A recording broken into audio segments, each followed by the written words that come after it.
Okay, yes. I think it's recording. Okay, we're here. Yay! It's launch day for God's Daughter. That's right. And I didn't say it. And I didn't say it wrong, right? Gudrid's daughter. Yes, or there were other interpretations of that too. But that's all right. And we're going to talk really quickly. I'm Becky. I'm Heather.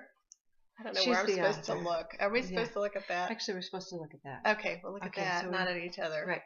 Okay. But we can look at each other because it's supposed to be an interview. Okay. All right. All right. So, I actually want to talk to you about Finn calling Gudrid Right. an endearment. Now, Right. is this something that I think it's an endearment, Right. but it's Right. I'm assuming it's in Norse. Yes.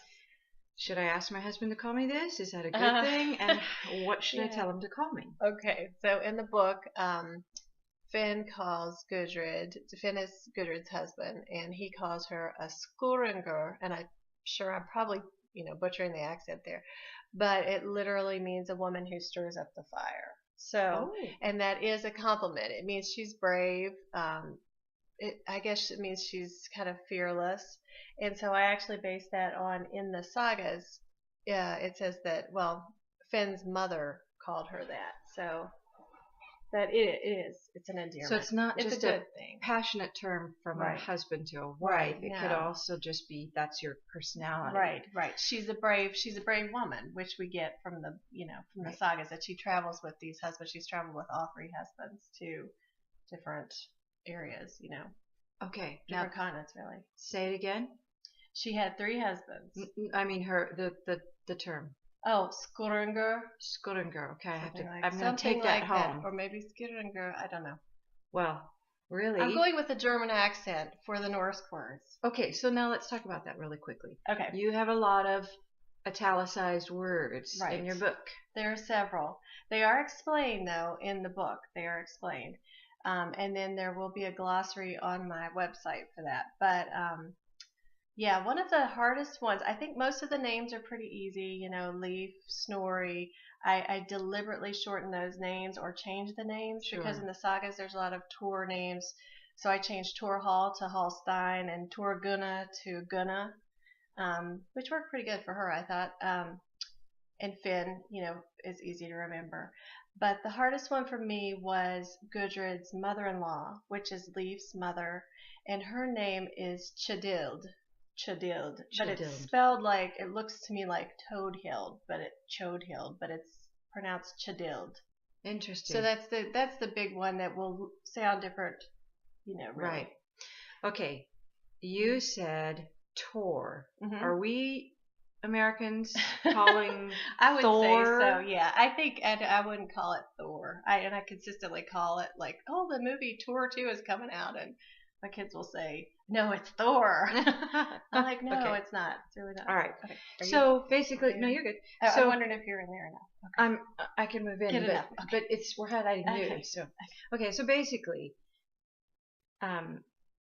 the terms you use, the names you use, they're important to give it authenticity. Right. But they're defined or they're given in context well enough that we're not going to have trouble understanding. You should not get lost. That was the key. I mean, my first draft had all those Tor names right from the sagas, and editors said people are going to get completely lost. Okay. Because I did want to bring the sagas to life, but I don't want people to be completely confused. Right. Excellent. So hopefully they won't. I've read it and I get confused easily, and I didn't. Okay. So thank there you go. Thank you. Okay. So because I read it, I can boldly say you need to read it too. Yes. You need to read it too. A great endorsement too. Yes. You can look for my name in her book. That's right. Elderberry Croft author. Yes. Becky Doughty. All right. So really quickly, tell me what this book is about. Okay, it's about a Viking woman who travels with her husband, sails with her husband from Greenland to the New World, which is North America. So. And just the adventures that she has there, and kind of the emotional difficulties in their marriage.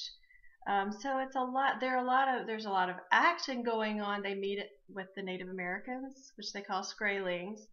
But there's a lot of internal tension going on too within her marriage. Okay. This is her third marriage, so.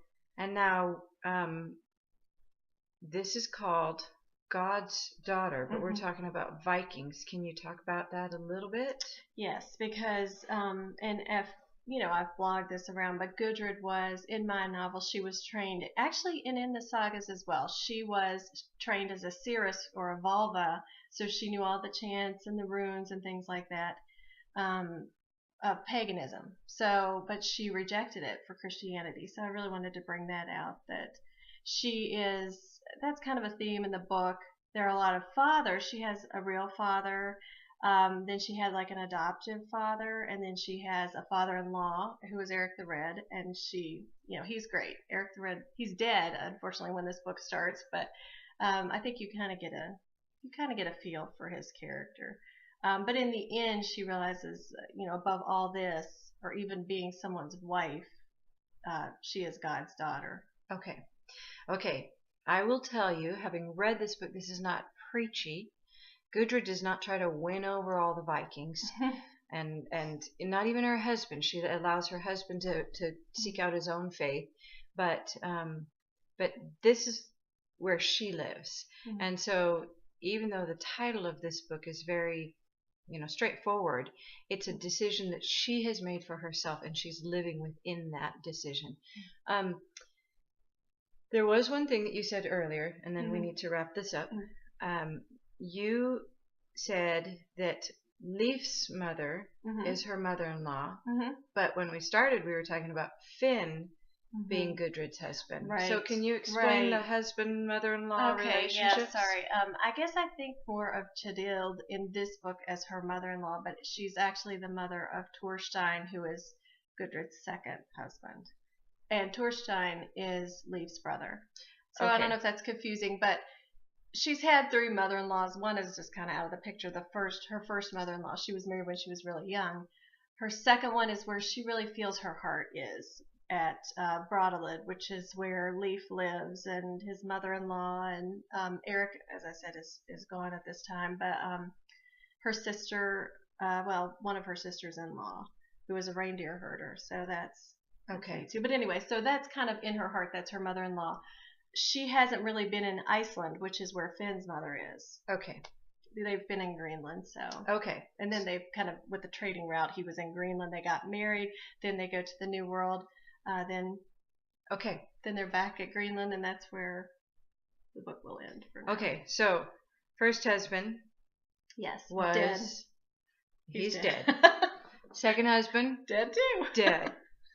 Finn alive. And we're hoping he stays that way. Okay. All right. So anything else you want to share with us about this book? Oh, gracious. Or about your readers? Or about me? Yes. No, just kidding. I'm so glad. Just kidding. So glad you're here. I'm so glad this girl. No, that's what I was going to say. I'm so glad this girl is here to format. She's been formatting nonstop yesterday. I think we uploaded something to Amazon today, hopefully.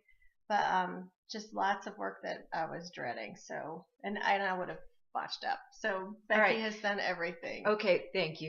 Thank you. A lot of fun. She fed me. She gave me coffee. She just kept the coffee flowing. We did have a coffee drip. We walked out in the beautiful West Virginia countryside. Overcast. Beautiful. Sorry. Leaves aren't that great. Okay. Yeah. Anything you want to say to your readers? I have had some awesome early readers, and just really good reviews you can find on Goodreads, and just thoughtful reviews where readers are pulling out these layers, because I knew it was a multi-layered book. I really wanted different layers, not just to be able to sum it up. You have to sum it up in a blurb, but readers just pull this out, and so it's great to see. I mean, that's what you want. You want to have that satisfaction of knowing people are reading the book, they're getting it, they're taking away what you thought they would, you know, and more. Right. So, I hope you guys can read the reviews, because they are really just thoughtful. I mean, I feel guilty that my reviews are usually about this big, and they're just paragraphs of thoughtful stuff. Yeah, so advanced readers especially are invaluable. In the process, we've definitely found that. Getting that book out there early and having like at least 2 months for early readers too. And some of them can't get to it yet, which is fine, because as we've learned in self-publishing, it's a slow burn process. It's a continued marketing effort. We're not just going to be done right in in November. Right. So I don't know, 10 minutes. Okay, I know it's a long one, but Sorry. that's okay. It's an author interview, so we're good. That's So right. we're gonna wrap it up. Okay, so that's it. You must go to Amazon and look for God's Daughter by Heather Day Gilbert. If you type in just God's Daughter, you're going to pull up a slew of books. But if you type in God's Daughter by Heather Day Gilbert, you'll go right to the book. And it's an ebook file only. It's an ebook for now version only right now. You can get it on Amazon. You can get it on Smashwords. It will be and it will eventually be on Barnes and Noble, Kobo, the Apple Store, all the places you can buy ebooks.